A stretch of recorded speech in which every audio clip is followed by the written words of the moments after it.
Bismillahirrahmanirrahim. Alhamdulillahirabbil alamin. Wassalatu wassalamu ala asyrafil anbiya wal mursalin Sayyidina Maulana Muhammadin wa ala alihi wa sahbihi ajma'in. Qala al-musannif al-imam Hujjatul Islam Abu Hamid Muhammad bin Muhammad al-Ghazali rahimahullah wa nafa'ana bi ulumihi. Wa amma an-naw'u ats-tsalits fa hiya sifatul muhlikatul lati mahalluha al-qalbu fa ya'rifuha mimma dzakarnahu bi rub'il muhlikat wa hiya istila'us syahwah wal ghadabu wal bukhlu wal kibru wal ujbu wal riya'u wal hasadu wa su'uz zan wal ghaflatu wal ghururu wa ghairu dzalik. ويتفقد من قلبه هذه الصفات فإن ظن أن قلبه منزه عنها فيتفكر في كيفية امتحانه والاستشهاد بالعلامة عليه فإن النفس أبدا تعد بالخير من نفسها وتخلف فإذا ادعت التواضع والبراءة من الكبر فينبغي أن تجرب bihamli huzmati hadabin bis-suq kama kana al-awwalun yujarribuna bihi anfusahum wa idza da'atil hilma tu'radu li ghadabin yanaluhu min ghairihi thumma yujarribuha bi kazmil ghais wa kadzalika bi sairis sifat ila akhir.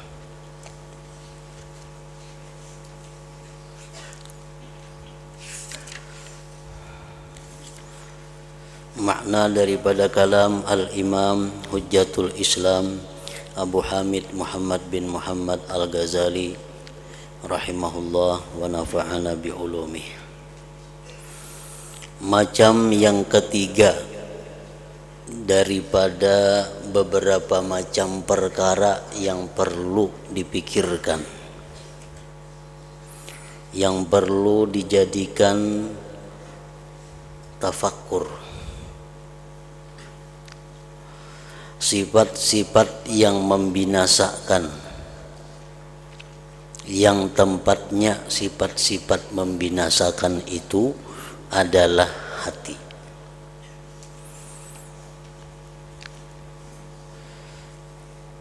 Memikirkan tentang hati kita, apakah masih ada dihuni, didiami oleh sifat-sifat yang membinasakan.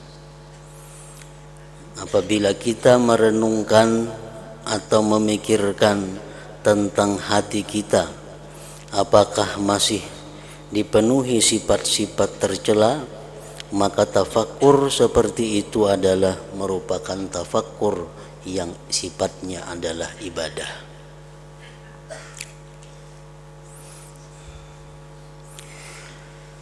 Maka ia dapat mengetahuinya sifat-sifat yang membinasakan itu dari yang telah kami sebutkan pada Rub'il Muhlikat di dalam kitab Ihya Ulumuddin. Di situ dijelaskan sifat-sifat yang membinasakan manusia, akhlak-akhlak yang mencelakakan manusia, yaitu sifat-sifat yang mencelakakan kita tadi antara lain adalah menguasainya syahwat. Diri kita dikuasai oleh berbagai macam keinginan-keinginan.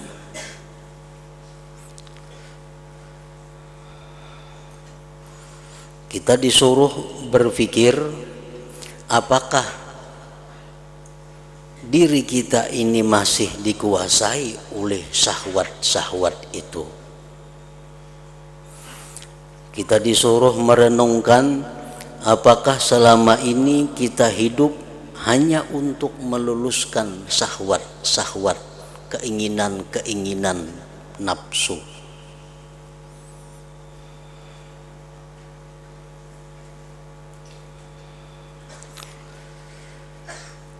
Menguasainya syahwat itu merupakan sifat yang tercela yang tempatnya adalah di dalam hati manusia. Segala macam bentuk maksiat, segala macam bentuk penyesalan, penderitaan, itu sumbernya adalah karena pada awalnya kita dikuasai oleh syahwat-syahwat tadi. Kenapa kita melakukan dosa? Karena kita kada mampu menguasai syahwat, keinginan-keinginan nafsu itu. Kenapa orang bisa masuk ke dalam penjara? Nah, kebiasaan kebanyakannya adalah akibat dia dahulunya dikuasai oleh keinginan-keinginan nafsunya. Kenapa seseorang itu sekarang dia menderita? Kenapa seseorang itu sekarang dia ini berada dalam bahaya? Pada awalnya adalah akibat dia kada mampu menguasai keinginan-keinginan nafsunya. Nah, itu yang dipikirkan. Disuruh kita merenungi apakah kita ini termasuk orang yang dikuasai oleh keinginan-keinginan nafsu, atau kitakah yang menguasai keinginan-keinginan nafsu itu. Contohnya lagi adalah marah.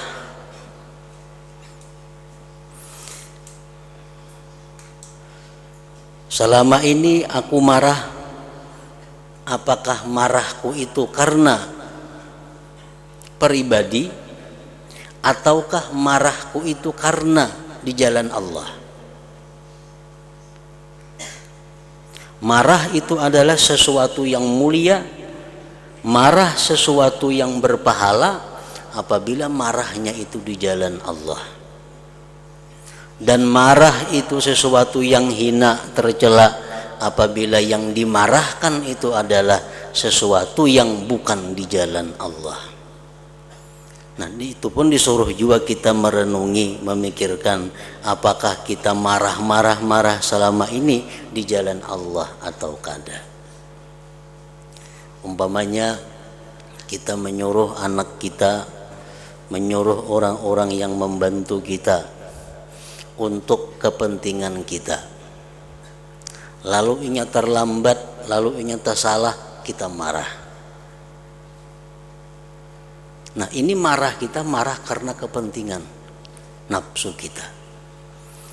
Kalau anak kita, orang-orang yang di bawah kita, mereka lalai melaksanakan salat, mereka itu menunda perbuatan kebaikan, apakah kita marah kepada mereka? Nah, bila kita marah mereka itu kada sembahyang, kalau kita marah karena mereka itu suka melalaikan, menunda-nunda salat, nah marah kita itu adalah marah yang mulia, marah di jalan Allah.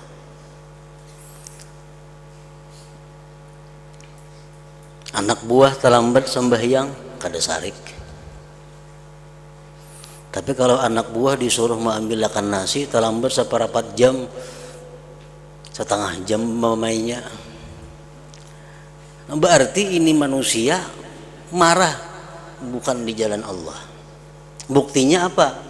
Ya tadi buktinya anak buah kita kada sembahyang, melambatkan sembahyang, kita kada marah.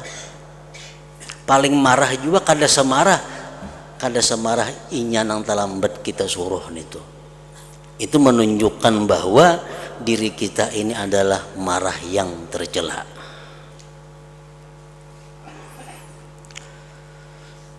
Bakhil, kikir. Apakah kita selama ini masih dianggap tergolong orang yang bakhil atau kada? Kita periksa diri kita, kita renungi, kita kontrol hati kita. Apakah selama ini kita masih orang bakhil atau sudah keluar dari golongan itu? Kibir, sombong, ujub, ria, hasad, dengki, su'uzzan, sangka jahat. Sangka jahat ini ada sangka jahatnya kepada Allah, ada sangka jahat kepada makhluk Allah. Apakah kita selama ini suka sangka jahat kepada Allah? Apakah kita selama ini suka sangka jahat kepada makhluk Allah? Nah, kita memeriksa, menganalisa diri kita itu merupakan tafakkur yang besar, nilai pahalanya di sisi Allah Subhanahu wa ta'ala. Jahat sangka kepada Allah antara lain contohnya umpamanya kita berdoa lawan Allah, lalu doa kita ini belum hanya terwujud lagi, lalu kita mengambil kesimpulan Allah kadang ngabulkan doaku. Nah, itu buruk sangka dengan Allah. Buruk sangka dengan Allah.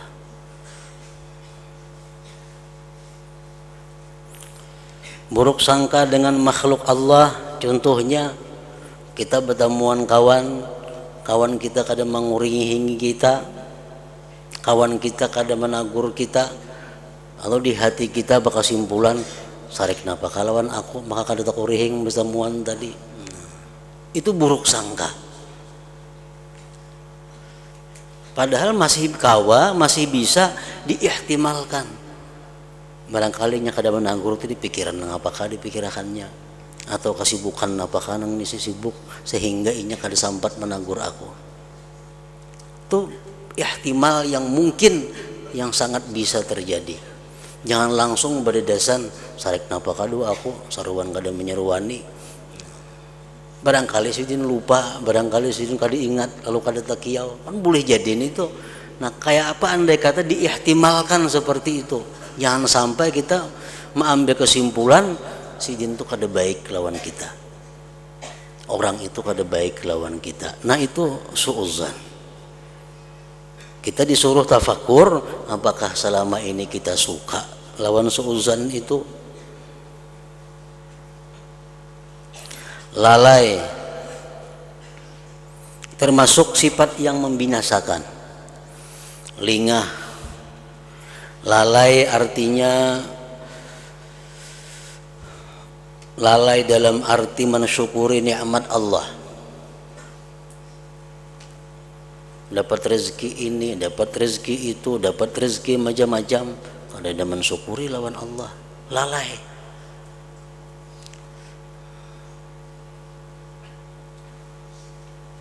Lalai terhadap mengambil hikmah kepada sesuatu musibah yang menimpa. Ada hal-hal yang kada nyaman datang kepada kita, kita lalai mengambil hikmahnya. Sudah 4-5 hari hanya merasa ada hikmahnya.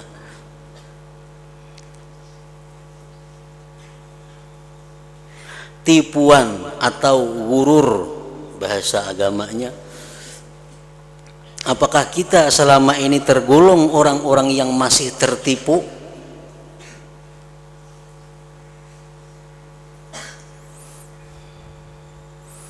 Tertipu dengan ayat-ayat Allah, tertipu dengan hadis-hadis Rasulullah.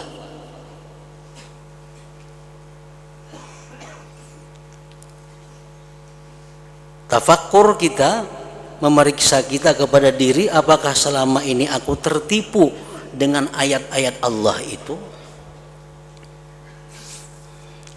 Karena kada sedikit ayat-ayat Al-Quran atau hadis-hadis Rasulullah itu kalau dipahami secara cepat dan sembarangan, itu membuat kita terperdaya, tertipu dengan ayat-ayat Allah itu. Dicontohkan seseorang yang beriman yang masih suka melakukan maksiat kepada Allah, ngarannya al-mu'minul asi, orang mukmin yang suka berbuat maksiat. Nah, orang mukmin yang berbuat maksiat ini dia ma'iktikadkan, ujarnya Innallaha ghafurur rahim. Allah itu maha pengampun penyayang. Bujur itu kada salah. Al-Quran banyak menyebut itu, Allah itu maha pengampun, maha penyayang. Aku berharap dapat ampunan dan rahmat Allah. Ujar orang mukmin yang suka maksiat nih. Allah tuh maha pengampun juga, Allah tuh maha penyayang juga. Aku berharap mudahan dapat ampunan Allah. Aku berharap mudahan dapat rahmat Allah. Dan dalam hadis qudsi Allah mengatakan, ana inda dhanni abdi bi, aku ni jar Tuhan menurut sangkaan hambaku kepadaku. Jika hambaku itu menyangka aku ini pengampun, memang aku pengampun. Jika hambaku menyangka aku ini marah, aku marah. Nah jadi ujar si mukmin nang ahli maksiat tadi, aku sangka baik lawan Tuhan, Tuhan mengampuni aku. Dan aku berharap dapat ampunan Allah.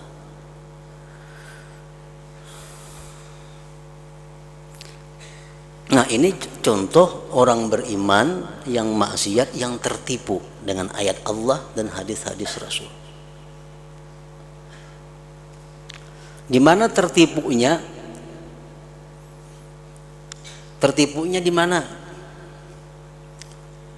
Aku berharap dapat rahmat Allah. Karena Allah tuh maha pengampun penyayang. Nah di situ letaknya tertipu. Inya kada kau membedakan apa arti berharap, apa arti berangan-angan. Apa arti berharap, apa arti mahayal. Inya kada kau membedakan, sehingga dia tertipu.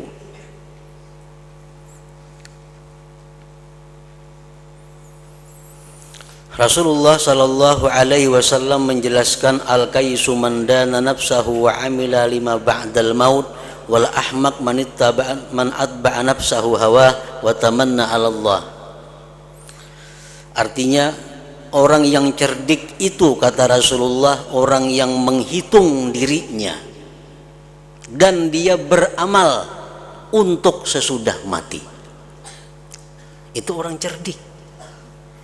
Orang yang bodoh itu, kata Rasulullah, adalah orang yang mengikuti kemauan nafsunya dan dia berangan-angan atas Allah dengan berbagai macam angan-angan.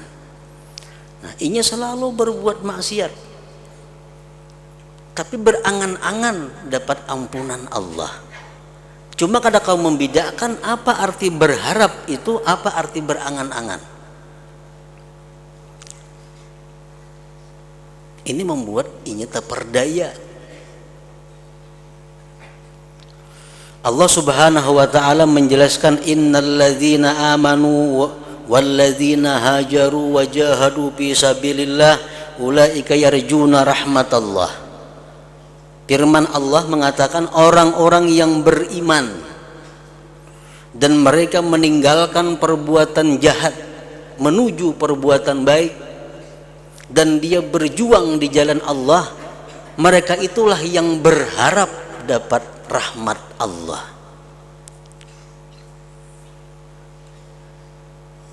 Nah, andai kata orang yang maksiat ini dia berhenti melakukan maksiat, dia tobat kepada Allah, lalu dia berharap dapat ampunan Allah, nah itu bujur.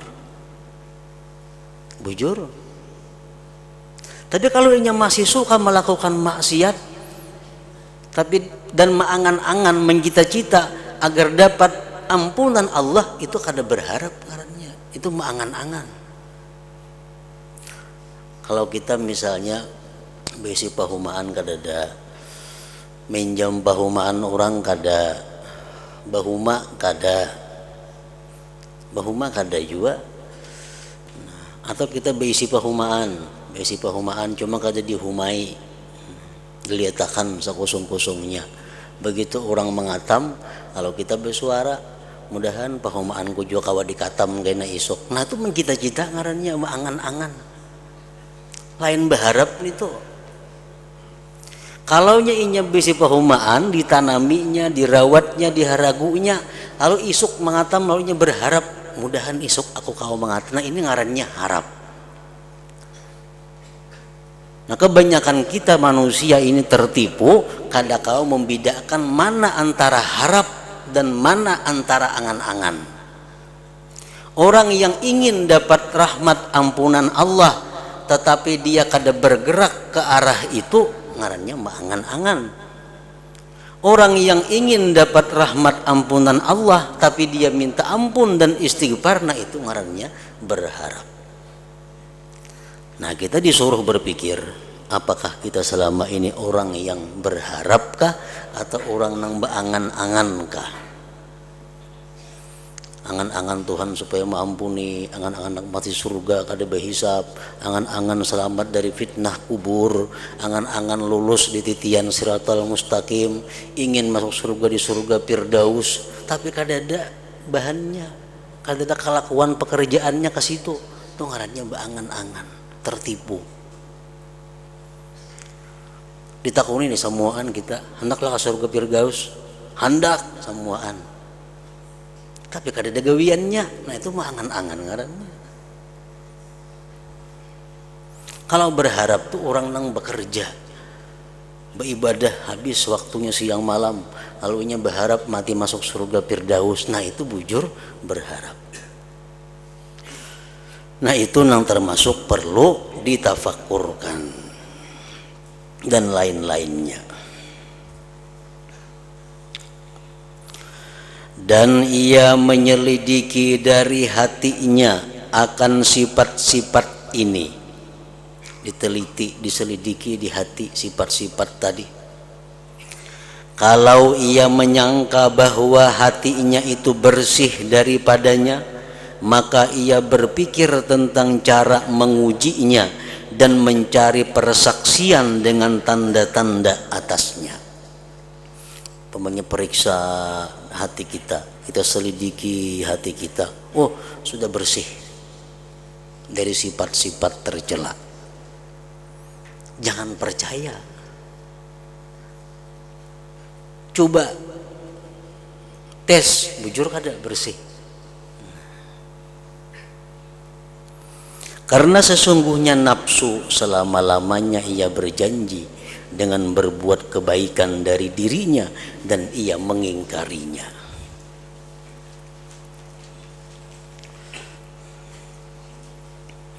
Nafsu selalu mengatakan, oh sudah bersih hati engkau dari takabur, sudah bersih hati engkau dari ujub, sudah bersih diri engkau dari terperdaya, tertipu tadi. Jangan percaya.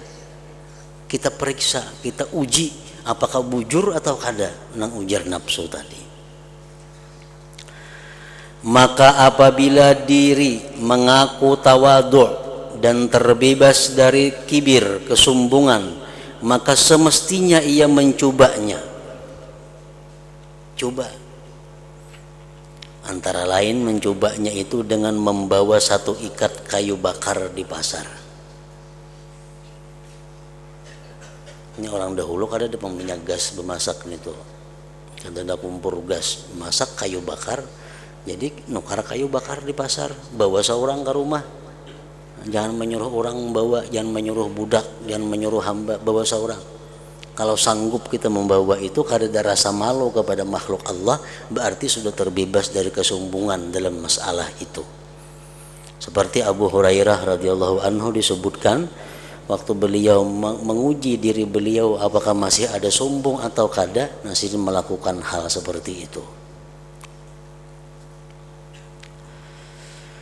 Sebagaimana orang-orang dahulu telah mencoba dirinya dengan demikian.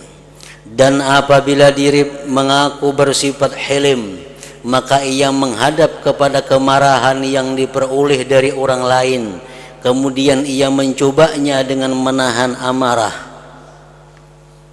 Periksa diri kita, apakah diriku ini pemarahkah, masih di jalan yang salah marahnya, ataukah diriku ini sudah punya sifat hilim, lawannya sifat marah.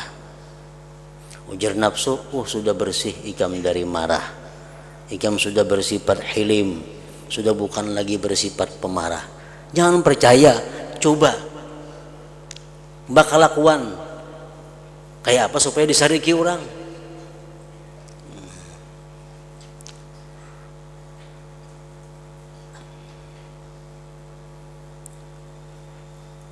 Bila orang sarik lawan seorang, kita mampu menahan diri, kada sarik lawan orang yang menyariki itu, nah berarti sudah bujur, kita terbebas dari sifat marah itu. Dan seperti itu juga pada sifat-sifat lain.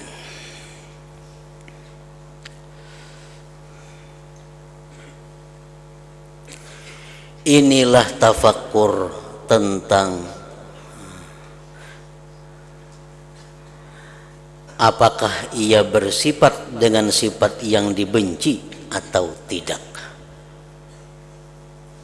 Dan bagi yang demikian ada tanda-tanda yang telah kami sebutkan pada Rub'il Muhlikat dalam kitab Ihya Ulumuddin.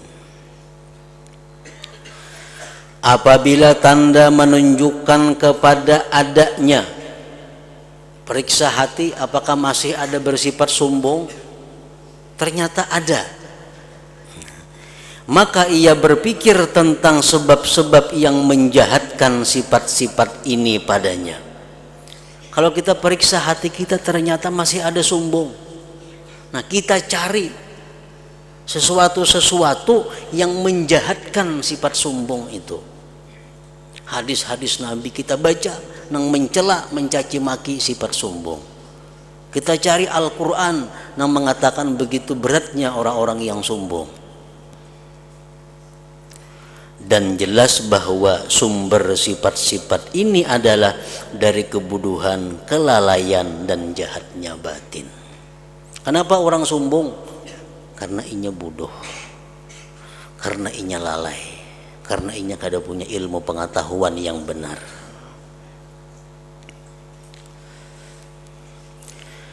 Sebagaimana jikalau ia melihat pada dirinya ujub dengan amal.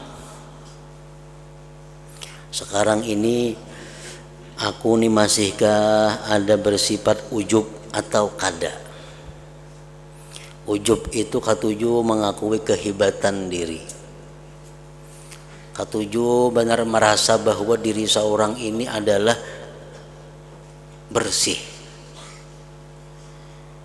Diri seorang ini adalah kada berdosa. Itu ujub. Merasa bahwa diri seorang ini adalah sempurna. Nah, itu ujub. Merasa bahwa diriku ini kuat beribadah. Ujub. Orang kan tidak tahannya baca Quran 4-5 jam, mun aku 10 jam soal duduk tahan. Merasa bahwa dirinya mampu demikian. Bila merasa demikian, ujub ngarannya. Nah, sebagaimana jikalau ia melihat pada dirinya ujub dengan amal, lalu ia berpikir dan berkata, hanya saja amalku itu dengan badanku, anggota badanku, dengan kemampuanku dan kehendakku, dan semua yang demikian itu tidak dariku dan tidak kepadaku, dan hanya saja itu adalah ciptaan Allah dan karunia-Nya atasku. Ini menghilangkan ujub. Kita boleh aja ingat, boleh aja merasa kehebatan diri, boleh. Kita merasa bahwa kita punya kemampuan yang luar biasa dibanding orang, ada apa-apa, asal ingat bahwa itu adalah anugerah Allah. Nah, supaya jangan ujub. Maka dialah Tuhan yang menciptakanku dan menciptakan anggota badanku dan menciptakan kemampuanku dan kehendakku, dan dialah yang menggerakkan anggota tubuhku dengan kudratnya, dan begitu pula kemampuanku dan kehendakku. Allah semuanya. Maka bagaimana saya kagum ujub dengan amalku atau dengan diriku, sedang saya tidak berdiri bagi diriku dengan diriku. Kayak apa aku hendak ujub dengan diriku, sedangkan diriku kada mampu berdiri sendiri.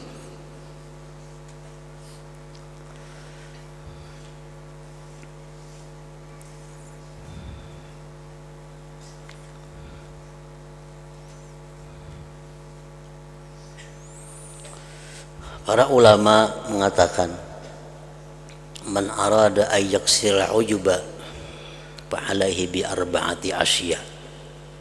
Siapa yang hendak memecahkan ujub, maka ada caranya, 4 perkara supaya jangan ada ujub.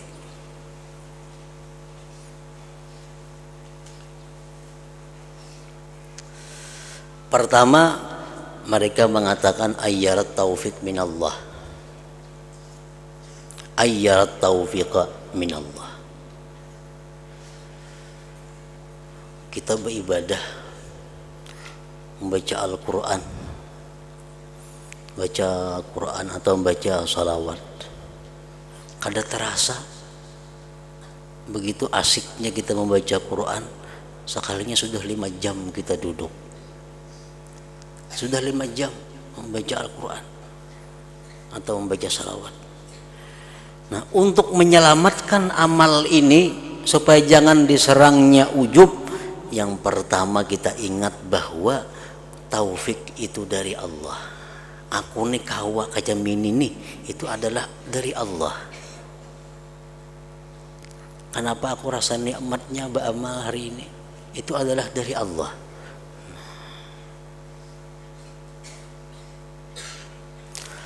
Yang kedua, ayyanzura ilan na'ma allati manallahu alaih, bahwa dia memandang kepada nikmat-nikmat yang diberikan Allah atasnya.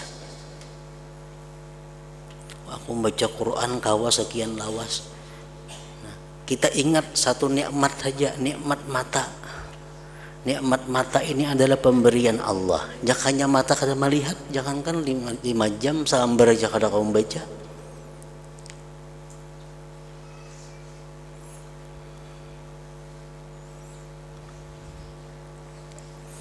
Yang ketiga, ayyakhafa an la yaqbalallahu amalah. Yang ketiga, dia takut kalau Allah kada menerima amalnya. Aku beramal sekian jam, namun tentu diterima Allah.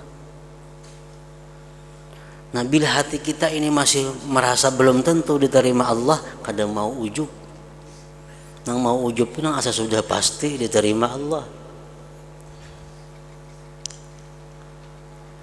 Yang keempat, ayyanzura ila dzunubihi wa taqsirihi qabla dzalik, bahwa ingatlah dosa-dosa, kelemahan, kekurangan kita sebelum ini. Hari ini aku bujurnya kau beribadah sekian lawas, tapi dibanding dosaku dahulu mana banyaknya, sering banyakan aku berbuat dosa juga. Nah, 4 hal itu menghilangkan ujub di dalam hati kita. Jadi kalau kita datang perasaan bahwa kita ini hebat, bahwa kita ini merasa harap, ingat akan 4 itu supaya selamat daripada kemurkaan Allah Subhanahu wa taala.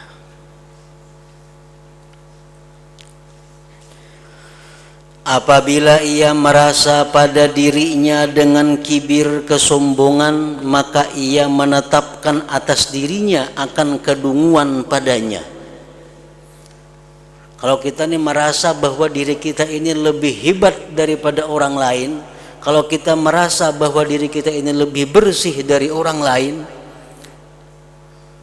padahal kan lawan diri kita pembungulnya tuh igam. Kalau kita tuh merasa, ini bedanya antara ujub lawan sombong. Ujub ini kada perlu ada orang lain, bisa ada sendirinya. Kalau takabur tuh ada tandingan. Aku harap pada inya, harap pada orang tuh takabur. Kalau merasa harap saurangan nah tuh ujub. Nah, bila mana kita menetapkan bahwa diri kita ini lebih hebat dari orang lain, lebih suci dari orang lain, lebih zuhud dari orang lain, sebenarnya diri kita paling bunga, paling bodoh.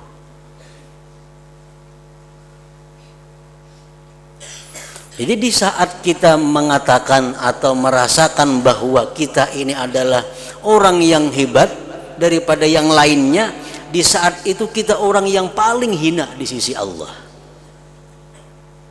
Nak ditarusakan dasara, nak beristighfar dasara, nak bebulik baik istighfar, nak tarusakan jadi orang hina di sisi Allah, tarusakan perasaan paharatnya tadi.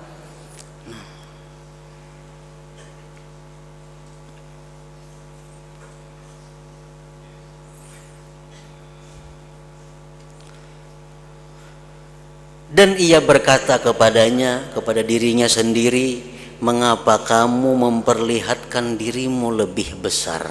Kenapa ikam merasa harap pada orang?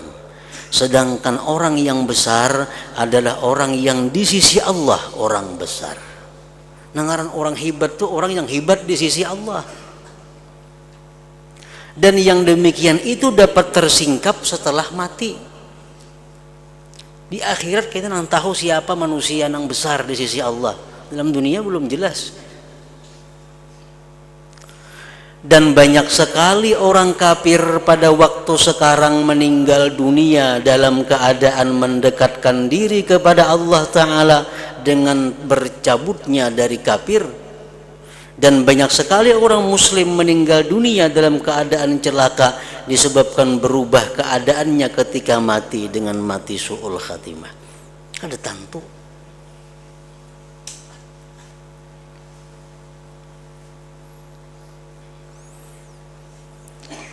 Di zaman sebelum zaman Rasulullah Sallallahu Alaihi Wasallam diceritakan ada seseorang yang sudah 70 tahun beribadah kepada Allah dan full malam ibadah siang puasa. Boleh dikatakan orang ini kada berbuat dosa, hidupnya pun diuzlah berasing pada orang lain. Sudah 70 tahun kada tahu di manusia, hanya beribadah melulu. Satu malam Sidin berdoa kepada Allah. Begitu berdoa, kada kabul doanya kada kabul. Doa kada kabul. Nah begitu doa itu kada kabul, inya berkata kepada dirinya, ujarannya lawan dirinya, jaka ikam nih dirinya ini hebat di sisi Allah, sudah kabul doa ikam. Berarti ikam ini hina di sisi Allah. Buktinya doa kada kabul. Nah, habis cerita. Malam bermimpi si laki-laki ini ditemui malaikat. Ujar malaikat, wahai laki-laki, waktu engkau mengatakan bahwa diri ikam itu kada baik, makanya kada kabul doa. Itu pahalanya lebih besar daripada engkau beribadah selama ini.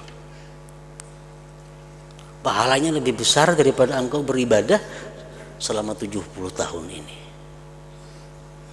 Karena merasa bahwa diri ini sebenarnya adalah hina, merasa diri ini adalah kada baik.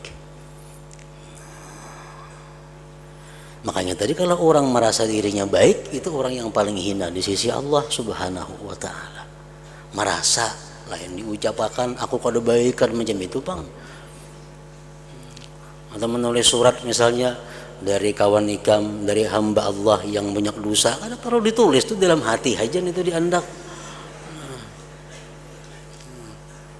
Kadang-kadang ada mengirim surat kayak itu nah dari Al-Fakir nang banyak dosa, nang banyak salah, Pulan bin Pulan. Itu menampaikan orang pulang kesalahannya.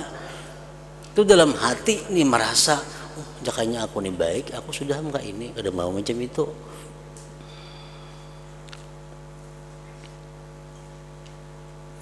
Siti Aisyah radhiyallahu anha ditanya, wahai Siti Aisyah, ujar orang, kapan seseorang itu baik? Aisyah menjawab, ketika dia merasa dirinya yang paling jahat. Ketika dia merasa dirinya yang paling jahat. Ditanyakan lagi kepada Siti Aisyah radhiyallahu anha, kapan seseorang itu jahat? Ketika dia merasa dirinya terbaik, ketika dia merasa dirinya adalah baik.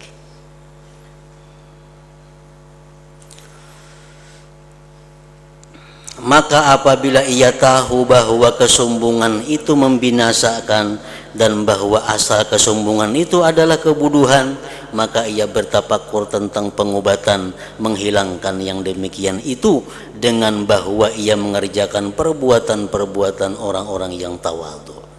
Namun sudah berpikir, kalau dapat kesimpulan diriku masih sombong, nyaman mau obati. Dan apabila ia mendapatkan pada dirinya syahwat makanan dan kerakusannya, periksa diri, ternyata diriku ini kada kawa, hendak mau makan terus.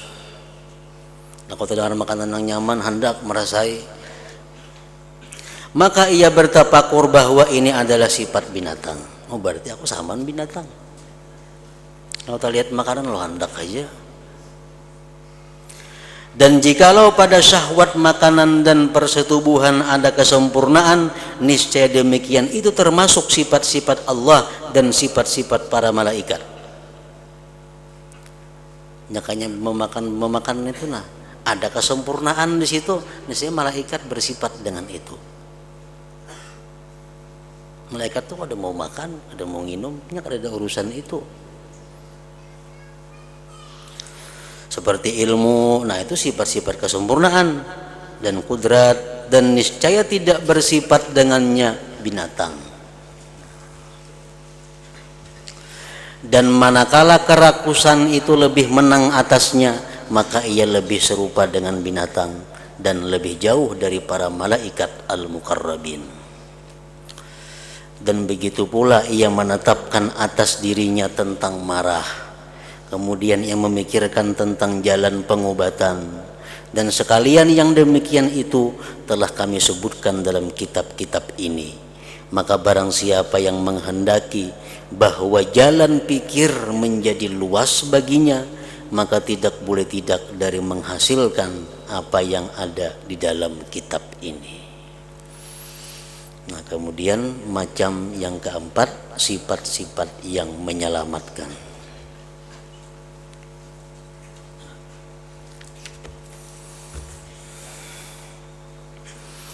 أفضل الذكر فاعلم أنه لا إله إلا الله محمد رسول الله لا إله إلا الله محمد رسول الله لا إله إلا الله محمد رسول الله لا إله إلا الله لا إله إلا الله لا إله إلا الله لا إله إلا الله لا إله إلا الله الله الله الله الله الله الله الله الله الله الله الله الله الله الله الله الله الله لا